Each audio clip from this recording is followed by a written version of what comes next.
Right, good evening, ladies and gentlemen. It has gone 6 o'clock, so we will make a start on the Cabinet this evening, so welcome.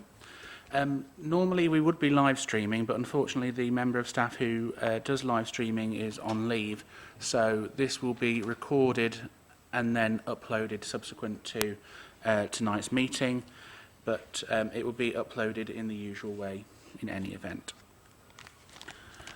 So, the evacuation procedure, we do have new members of the public in the gallery, so I will read it out. So, a fire drill is not expected. If the alarm does sound, please evacuate the building quickly and calmly. Please use the stairs and do not use the lifts. Once out of the building, please gather outside the Virgin Money Bank, formerly the Yorkshire Building Society, on the opposite side of the road. Exit by the door which you entered the room by, or by the fire exits which are clearly indicated by the standard green fire exit signs. If you need any assistance in evacuating the building, please make yourself known to a member of staff. Please also make sure that your mobile phones are turned off or set to silent. And I've already advised that this meeting is being recorded for future broadcast. The next agenda item is apologies, and I've only received apologies from Councillor Richard Smith, but there are no items under his name in any event. Declarations of interest. Are there any declarations of interest beyond those which are already printed on the agenda? Councillor Golby. It's with Democratic Services.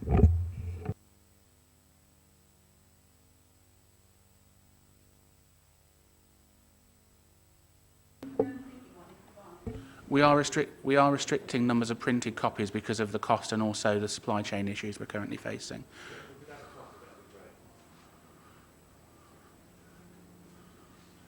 Is there a copy in Councillor Smith's tray that we could quickly do, seeing as he's not here?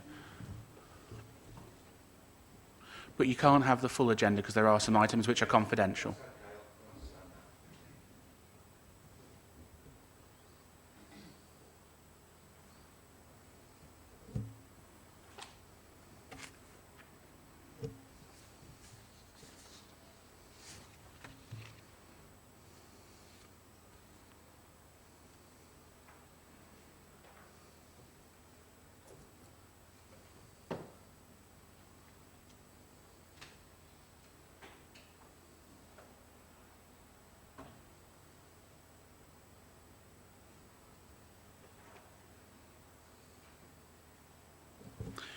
In the meantime, whilst the Chief Executive is getting those, I will move on to the minutes. The minutes of the agenda are as printed. Does anyone have any issues with them, or are you happy for me to sign them as a true and accurate record? All members of Cabinet agreed? Thank you.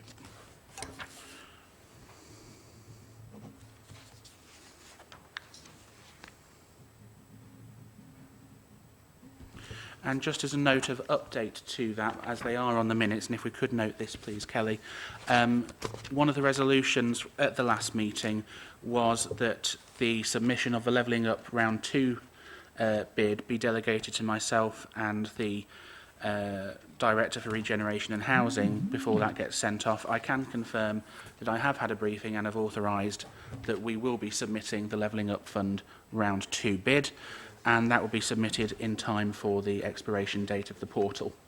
And I'd like to place on record my thanks to all the officers who have worked at breakneck speed to get the LUF 2 bid ready to submit, and I'm sure on behalf of the whole Cabinet I hope that our bid stands every measure of success, and we look forward to hopefully receiving that funding from government to continue the good work of regenerating our borough.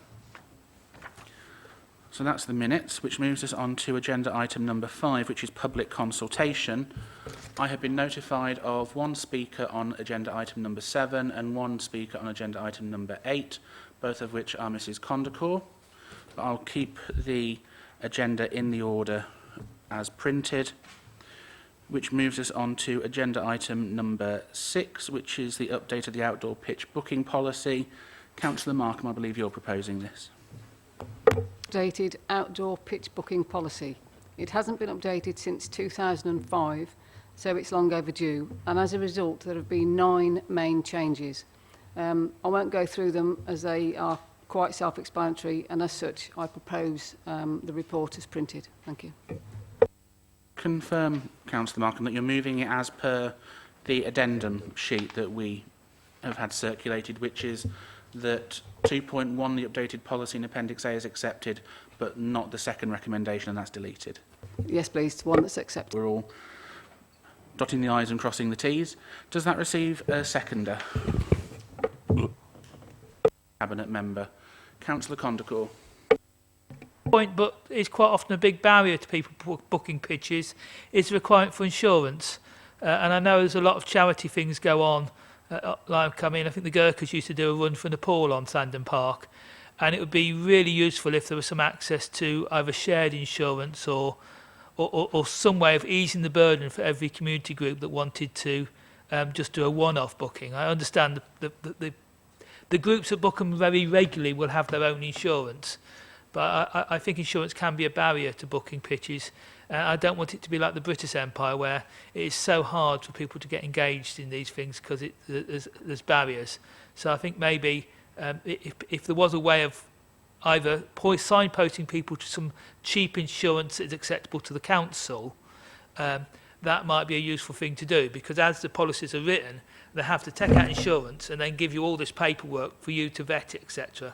And a lot of these groups might all be wanting to do the same thing. So if a legal and general one-off insurance policy was acceptable, it might be worth signposting to that, rather than having to go through the whole process of having a one-off insurance policy approved by the council. Thank you, Chair. Cool. I don't think it would be appropriate for officers to recommend a specific insurance company, because that would be endorsing a specific company and perhaps giving them favouritism over another, and we're not in the business of doing that. But I'm sure Brent can explain that we will help where we can. Thank you, Chair. Yes, we will indeed help where we can, but in this instance we need to remember that the hirer does need to indemnify the Borough Council, so there needs to be a clear separation of roles there. What I suggest the approach would be and should be is that we'd engage the assistance of Carver to help with such a thing. In terms of sporting clubs, then there's quite often regional and national associations that would help with that, but in terms of more sort of community-based organisations, we'd pass them in the direction of Carver to do that. Thank you, Chair. Okay, thank you, Mr Davis. Any Cabinet member wish to come back? No? In which case we have the recommendation as amended.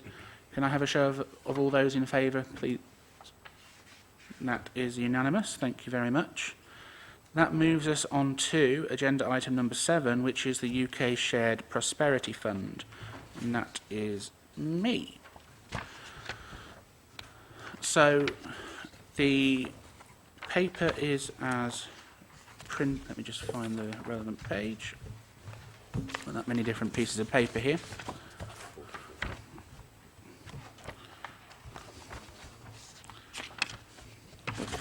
Okay.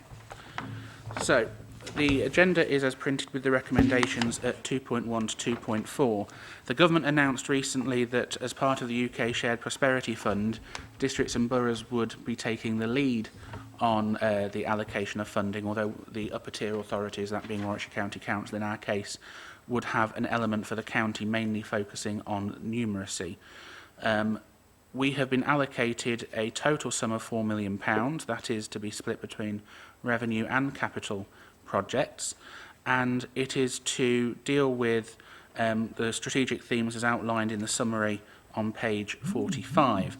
I would emphasise that this £4 million is not a direct input into our budget, so this is separate to the council's overall budget, and it is set out in stages with different requirements and different themes in different years over a three-year period from memory. We have to have our bid in as soon as possible. I think it has to be in by August, the start of August. I know that Abu is on the line to answer any particular questions, and I'll ask him whether he wishes to come in a moment. But the report gives an outline of what a Cabinet subcommittee have been working on, which consisted of myself and Councillors Golby and Croft, to look at, and we are particularly keen on the issues to do with community safety and antisocial behaviour. We've been looking at improving our environment in terms of play and open spaces and parks and leisure and recreation, and also supporting businesses and regeneration. So we have to identify key themes which we will be sending off to DLUC, and then at paragraph 5.4 and the table, it indicates some of the work which we will be submitting for. So I'm happy to move the recommendations from the chair. Does that receive a seconder? Councillor Croft, thank you.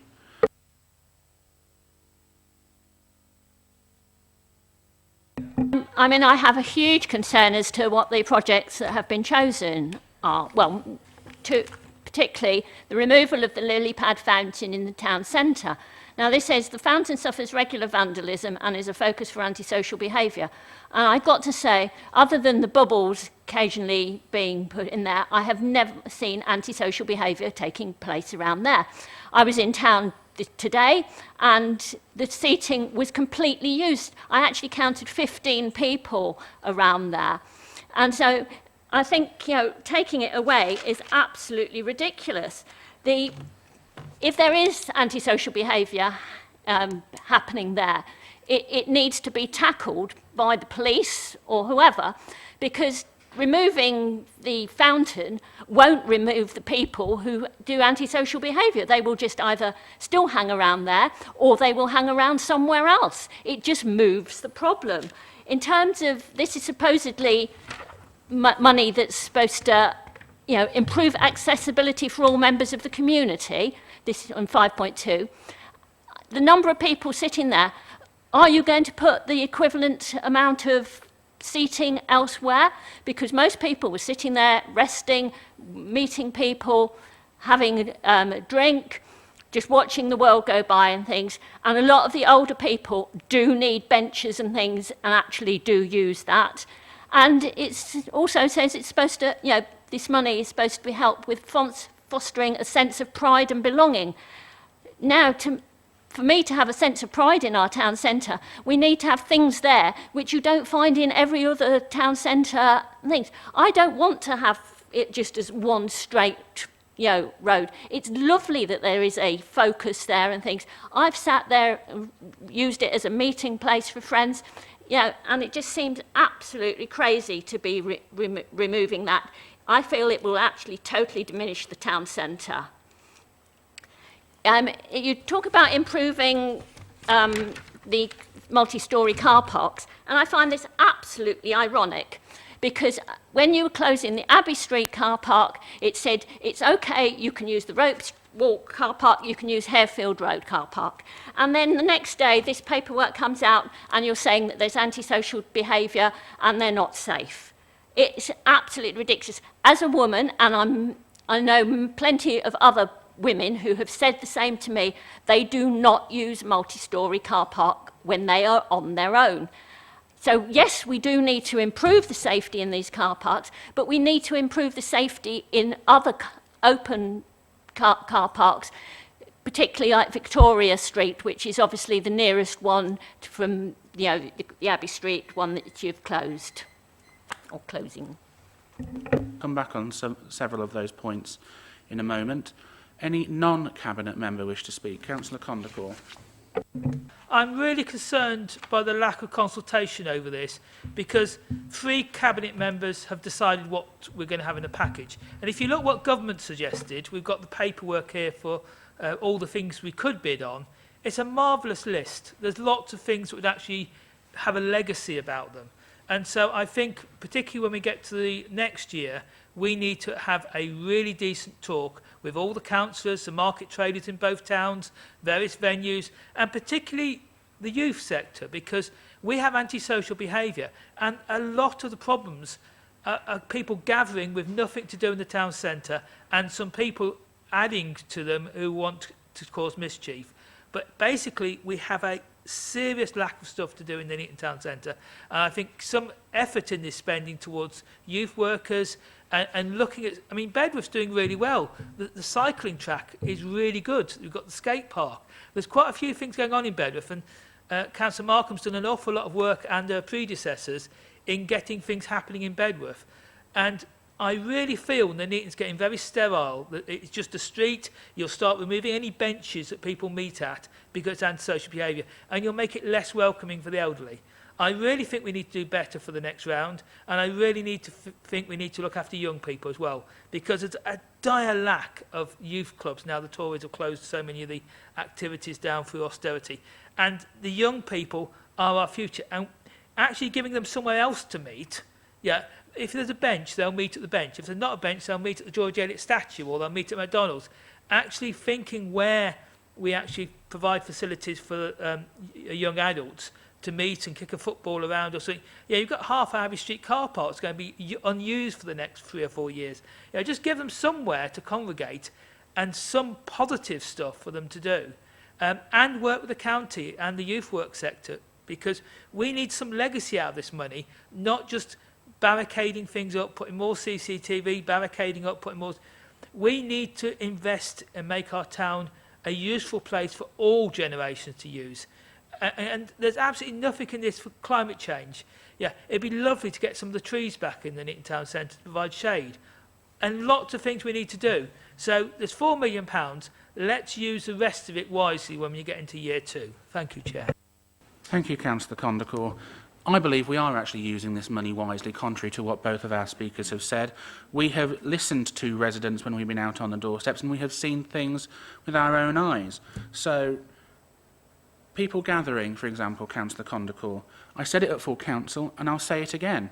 It is not the job of council to parent children. It is the job of parents to parent children. It is them who should be knowing where their children are and how they are behaving. When I was growing up, if I was misbehaving, I had the fear of God put into me by my parents, and perhaps people ought to start taking responsibility rather than accepting that it is something which somebody else will do for them. That is not the case. You aren't owed a living, you aren't owed everything in this life, and perhaps some people ought to start taking responsibility for their actions and their children. Now, with the lily pad fountain, I don't know what Mrs. Condacor has been watching, but when I've been out there, and my colleagues have been out there, we have seen people drinking to excess around there. We have seen drug taking place there. People use it as a glorified bin. And it's all right saying, oh, people just put a few bubbles in it. Those bubbles, as Mrs. Condacor so eloquently put it, damage the equipment and cost us money. I know, that's why I called it vandalism. I said that's... Mrs. Condacor, you've had your chance to speak. It's my turn now. You know the rules. You've been here long enough. We cannot, as an authority, keep spending money on people who are irresponsible and keep damaging equipment. And actually, the lily pad in its fountain, in its current location, is the wrong location. It is obscuring major buildings in the town centre which have been unlettable for, at least to my knowledge, 10 to 15 years. And perhaps we might get tenants into those properties if they could access their properties properly and actually be able to market them and get out there with people. And in addition, this would free up more space for the market traders who we should all be supporting in this borough. And the overall plan is that we want to turn this into a square for the town centre. There is nowhere really in Nuneaton town centre which has a square facility for us to actually be able to put on events and other activities which people would like. People keep saying we want musicians to come into the town centre. People keep saying they want artists to come into the town centre. It is really difficult to try and find somewhere where people are in the town centre that they can do so without causing too much of an issue. And another thing is that when we do have major events in the town centre, or when we have really good weather and lots of people come down to the town centre, is it causes a blocker for people, especially people who are mobility impaired, because when you come down that road, it causes you to have to go out of the way and causes a crushing element. So I think it is actually better for those who have mobility and disability issues.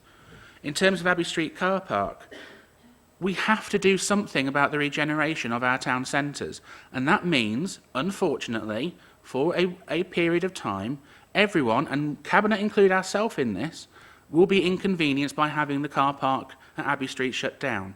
We have to, because it will be a building site. And I don't think it is fair or indeed safe to have people that close to a building site which is going to be going on for 2 to 3 years. It just doesn't make sense. And yes, there are other car parks and that can be used. There's also the car park behind here. There's Victoria Street car park. But we have to face facts that Abbey Street is where we are regenerating the town, and that is where we need to cut off temporarily whilst it is built. You can't make an omelette without breaking eggs at the end of the day. You've already had your say, Mrs. Condacor. I won't remind you again. I just get fed up with you trying to then put words into my mouth and just even not say. I won't remind you again, Mrs. Condacor. I listened to what you had to say quite quietly. Obviously didn't. Otherwise you wouldn't be saying something. You actually listened properly to what I said. You're putting mistruths out there and fear-mongering, in my view. So what this actually does, contrary to what we were to believe others, is it actually does support crime and antisocial behaviour in our town centres. It does support the play and open spaces, and we are looking at perhaps, and with Councillor Guttridge, trying to do additional things in Riversley Park, which in my view is a far more sensible place to go and play football than Abbey Street Car Park, whether it is open or not. So I will wholeheartedly support these recommendations because it brings much needed investment into our towns and to local services. Any other member wish to speak? I'm afraid you can't. You haven't put yourself down to speak as public engagement. Well, I've been notified that we haven't got any other public speakers, so under the Constitution you can't, I'm afraid.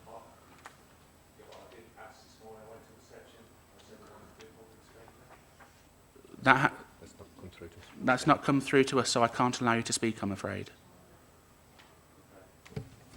It does say on the front of cabinet papers, which are available online, where you should contact if you wish to speak. But I'm sorry, but you'll know for next time, sir, that you have to email through to the relevant department. We'd just like to point out the amount of money for that fountain that we're talking about here is disgraceful. Disgraceful. I'm not going to get into a debate with you because you shouldn't be speaking anyway, but I've outlined the reasons. Well, you've said it, and there'll be no more interventions from the gallery, please. You're not allowed to. Right. All those in favour of the recommendations as printed, please show. Oh, sorry, Councillor Gobbing. I didn't see your hand come up, sorry. The CCTV element of this, because as you know, we've had quite a lot of crime and antisocial behaviour going on, and I do stand by the fact that the regeneration of the town centre and removing the fountain actually opens up a lot of opportunities in that area. The assumption that everything is doom and gloom is wrong, and the assumption that we're just going to take everything out and not look at what we can put back in a different way that is better than what is there now is wrong. So people have to stop talking places down and start helping build them up, and that is exactly what we are doing. And it's tiresome to just have to remind people of that all the time. The CCTV element is something that I am strongly in favour of, and as you well know, we've been looking at trying to find ways to fund this for quite a while. It wasn't ideal when it was taken away, and unfortunately the budget position has always been such that we've not been able to put it back in. So we have been looking at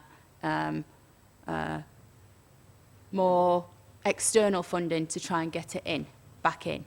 And I know that I'm actually stunned that you've said you don't agree with it, but I'm sorry. I mean, everything is about you because I wasn't looking at you. Anyone other than him spoke, and I did not mention anything about being anti-CCTV. So you've just corrected yourself there. You're the only one other than Keith that spoke. So sorry if, wasn't a good idea. I believe it. I believe it is. You objected to the money being put into the CCTV. I'm not going to get into a debate because that's not what this is about. I've had a lot of dealings with quite a few people recently, with all the stuff that's been going on, with the antisocial behaviour and the crime. And I actually think that this is the best thing for us to do. I've got support of the police, I've got support of the PCC, I've got support of the communities, and I'm quite happy to push that forward. And I will be making sure that everybody is aware that it is something that we have done because we have looked at other areas of funding. This hasn't come from anybody else, this has come from a reasonable decision based in evidence from us. So that does bring us back to the recommendations as printed. Can I have a show of hands of those in favour, please? Okay, that is carried. Thank you. That moves us on to agenda item number 8, which is the levelling up and devolution deal for Warwickshire paper, which again is myself. So I will move the recommendations at 2.1 to 2.6 as printed. Following the, well, even just before the release actually of the levelling up white paper and then the subsequent bill, district and borough and county leaders have had preliminary, and I would emphasise the word preliminary discussions, and nothing has been committed to at all. We are aware that there will be a greater emphasis on levelling up, and we have been pushing for, and I have been very vocal in these meetings, that Nuneaton and Bedworth in particular has many of the inequalities within Warwickshire itself, and that is actually highlighted in the appendices. For example, that 16 of the 22 lower super output areas are all within Nuneaton and Bedworth. And in my view, and myself and Brent as the Chief Executive, have made it absolutely crystal clear that in any levelling up agenda that takes place across the county, that powers and funding have to be focused at the areas of most need. And as part of that, we have insisted, and will be insisting, that the districts and boroughs as a whole are equal partners in this relationship. We are, as a district and borough, in my view and the view of Cabinet, much closer to the residents of Nuneaton and Bedworth than Shire Hall. And I know from the fact that a number of my queries I get aren't actually borough related, they just see that I'm a councillor locally, and a number of them turn out to be county related. But what we also want to do is ensure that any powers which may be devolved, and we have to acknowledge that under the bill that they are devolved to county, and that county is the lead organisation, but we need to make sure that we have the governance arrangements right which put us as an equal partner at that table, and that any powers that do come down, and importantly funding, we have identifiable key performance indicators that we can measure to see improvements in the lives of the residents of Nuneaton and Bedworth, and what the added value is of that funding. There is no agreed governance arrangements for the proposed devolution deal, and I will be pushing for that at the leaders' meetings, because as well as having the key themes, which are, as I mentioned, in the paper, we need to ensure that the governance is right to begin with, because if we don't know who will be doing what and who is accountable for what and who controls what funding. In addition, we have said that this is the start of a process, and I will not sign up to anything which excludes Nuneaton and Bedworth Borough Council from any of the decision-making abilities. And that we will be requesting, as part of the recommendations under 2.5, further papers to come to Cabinet for endorsement, and if we are not happy with them, there will not be any agreement from this authority. And I have added deliberately at 2.6 a recommendation that there is no consensus within Warwickshire, either the districts and boroughs or the county, about the future structure of local government as a whole, or the principle of a unitary council, and that this council believes that the current local government arrangements of a two-tier system should be maintained, then that we keep the status quo. So those are the recommendations I'll be moving. Does anyone wish to second that? Councillor Golby. I have Mrs Condacor who wishes to speak. Unfortunately, this paperwork didn't appear on the website. I don't know when it went on the website. It certainly wasn't there yesterday. I said I would speak on this item because it sounded as if it was something that I would be interested in, but there was no paperwork there, and I haven't had a chance today. So I only saw the sight of this, 10 to 6 this evening. so I can't really say too much. Just looking through, I mean, you've obviously already picked it up, the degree to which, you know, Nuneaton and Bedworth features in terms of the, you know, deprivation, number of areas that are, you know, counted as being deprived. You know, we have got to make sure that we get a huge amount of help and funding, which obviously you're well aware of. Yeah, that's all I can say. But it would be really nice if we had most of this paperwork actually went on the website a week beforehand so that the public can actually have a chance to look at it and actually make sensible comments on it, rather than it being suddenly appeared at, you know, 10 minutes notice. That's not acceptable in my books. Thank you. Just as a direct answer to that, the papers were not yet ready at the time of publication, and they were submitted yesterday. That's when they were emailed out to all councillors during the day. So in any event, she could have asked her husband if he had a copy of the papers as well as a councillor. They weren't confidential. That would have been perfectly in My order. husband did not have a copy. Did you? But yeah. Well, I shouldn't have to rely on talking to my husband, should I? Why would, It was on the he website, is not Mrs. on the Constable. cabinet. Why would I have known that he had the cabinet papers if they weren't on the website? They were on the website, and you could have asked him. It's perfectly in order to do so.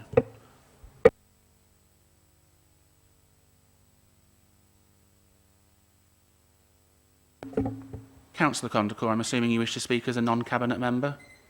Yes, power is a very important thing to happen. But the trouble is, devolving power to the Cabinet means that things will be decided in a Cabinet committee and you'll pre-decide what things we're having. I think if we're devolving power, we should have a citizens' assembly. Some way the public can decide what we're going to spend the money on, or at least have a view to put to the Cabinet and do this process an awful lot better. We have in here an immense amount of data that shows how deprived, underfunded, poor health, all the problems we've got, particularly in places like the west of Nuneaton and Hilltop, etc. And those people won't have a voice if it's devolving power to you lot who go and knock on Tory voters' doors. We need proper devolution, and we need to get investment in. I keep saying we need Stockingford Railway Station. That's one of my pet projects. But I'm sure the public have got a whole range of their own pet projects. And the public simply are not listened to unless they're Tory voters. We actually have an opportunity here. A lot of the stuff the government is doing is not always bad. But we are using these tools badly because we're not consulting widely enough. We are not consulting with the opposition widely enough. We need to do better. This is an opportunity, and if we don't take it well, the best opportunity would be to scrap Nuneaton and Bedworth Borough Council. Thank you. Well, for the record then, as we are being recorded, I would like it noted for any viewers that Councillor Condacor has just asked for Nuneaton and Bedworth Borough Council to be abolished, which would essentially mean that everything is run from Shire Hall. I don't believe in that. I believe in local democracy and having power close to the people. He talks about a citizens' assembly. We just had a decision by citizens. It was called an election. He didn't win enough votes. That is the reality of the matter. And to have a... No, sir, you can't. And in terms of a citizens' assembly, Councillor Condacor just said that we have a lack of funding, yet he wants to waste money on convening a citizens' assembly. At the end of the day, you cannot have each and every single person saying that they want this, they want that, they want the other. At the end of the day, there has to be a decision made. That is the reality of the situation. And if he wants to go wasting money on a citizens' assembly, where it will ultimately end up being those who take an interest in a specific area, they will be a self-selecting audience, then it won't be truly representative of everyone, as he wishes to do. And he talks all this rubbish about just knocking on Tory voters' doors. I knocked on literally thousands of doors in the election and over elections past, and I can assure him not every single door was a Tory voter. A number were, but I knocked on Labour doors. I knocked on agnostic doors. I even knocked on Green doors. And I have still listened to those people and their concerns. I may disagree with them politically, and they may disagree with me politically. That's life. But at the end of the day, Councillor Condacourt is lying to people when he says that we have just knocked on Tory doors. That is what he said. And it is on record, it's on the video. If he doesn't like that he's been called out about it, I'm sorry, but be careful about what you say. It'd be nice to have a right to reply when you call me a liar. You said that we only knock on Tory doors, Councillor Condacourt. That is a lie. We see you knocking on doors, you've got the mark register, you've got your database. You stalk people enough taking photos of them.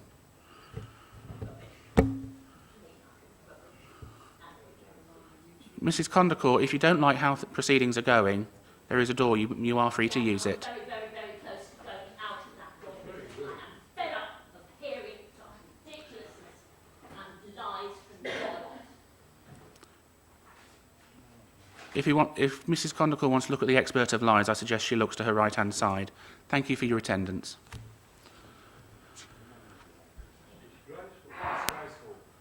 You just go around calling them public liars, calling them liars. It's a waste of time coming to the cabinet. You don't let the public speak when they come in to speak. Councillor Condacourt, you know the rules. No consultation with the public ever. And we've got a fella here, he's been on his phone since the beginning of the meeting. He's not still on it. He's not on cabinet. Yeah, right. See you next time. There's a lot of vulnerable hearts over here. Yeah? Well, 84% of the people in this borough are represented. 84%. 15% of the vote. That's just giving you free. I'll see you next time you wish to burn sage around me. Goodbye. Are you assuming my gender? You are so rude, lady. Yeah, yeah, get me. Right, now we can deal with things professionally with people who understand things. Anyone wish to speak on the rest of the agenda item? Councillor Golby. Take a diametrically opposed view to what has been mentioned today. I don't support abolishing the Nuneaton and Bedworth Borough Council. In fact, I support bolstering up what we can do in the borough. Because actually, I agree with what you're saying. We are closer to the action. Some of the comments I've heard are just stunning, and people won't know what's gone on just then. But yeah, I can't emphasise enough how there is a certain view being proposed simply because we are Conservative. And I do not just represent people that vote for me. I represent everybody in my ward and in my division at county. I will represent everybody's views. I don't differentiate between people contacting me with issues. I don't check whether they're Labour voters or not. I don't ask them if they voted for me at the ballot box and then not help them if they didn't. That's not how it works. And for other people to suggest that is absolutely ludicrous. And I know that I'm speaking for everybody else on these benches and everybody else on our side that isn't here tonight. And it's wrong to suggest that that is what we do, because we absolutely do not. Now, if that's what the Greens do, then that's up to them. If that is their policy, and if they're judging us by their yardstick, which clearly seems to be the case, then I would suggest that that's the wrong thing to do. And again, I'm stunned that we've heard the suggestion that we should abolish Nuneaton and Bedworth Borough Council. Gobsmacking. How can you want to take local decision-making capacities away from the local decision makers? It's just ludicrous. Honestly, it is. Thank you, Councillor Golby. Councillor Gutteridge. Tonight from our friend over the border. We are Nuneaton and Bedworth Council, and we represent all residents of Nuneaton and Bedworth Council, of whatever political persuasion they are. I look after my ward with everybody, and I treat everybody equally. I must also say that I've just run a consultation, an open consultation, on a park in St Nicholas, Buttermere Park, and we had quite a few people there, and we had quite a few responses which we are working through, and it was an open thing, and we went out to the general public and the residents of that ward, and we had people who came from other wards to look at it. So we're not a closed shop, we're an open shop. So I'm just amazed at what the Green Party man said. Thank you, Councillor Croft. Lawrence has left the room now. There are a couple of points I would like to reply to. I think the point that's already been made is well made, that the reason he would be in favour, I suspect, of removing power from a local district level to a county level is that it is further removed from the people. And it's considerably more difficult, as we've seen from our friends this evening, for people to go to Shire Hall and see what is actually going on. So if the County Council, which is considerably more funding than we have, decides to propose something unpopular or that wouldn't find broad support, it's much harder to hold them accountable for that. So it would with some of the doomsday ideology policies that Councillor Condacor advocates, I'm sure he'd like to take power up to Shire Hall, where he wouldn't be held accountable for it. On citizens' assemblies, I think you make a very good point on that, which is that we can't have that kind of devolution because it's in real danger of being dominated by those who are interested or those who, I was going to say, as councillors over the past few months from certain groups on the crackpot fringe, shall we say, of life in our borough, we've been receiving several emails to do with whether their brains are being controlled by 5G masts or whether we're involved in satanic rituals. And occasionally people like that might even turn up to public meetings. But we can't have that sort of interest dominating policy making in this borough. On the report itself, I'm really pleased with the recommendations. And the reason I am is because what is effectively being discussed in what the county and the discussions with your colleagues on the district leaderships is a set of policies. It's a policy programme for the next few years. And if we are going to change the governance arrangements for this county, we have to think of it in terms of half a century.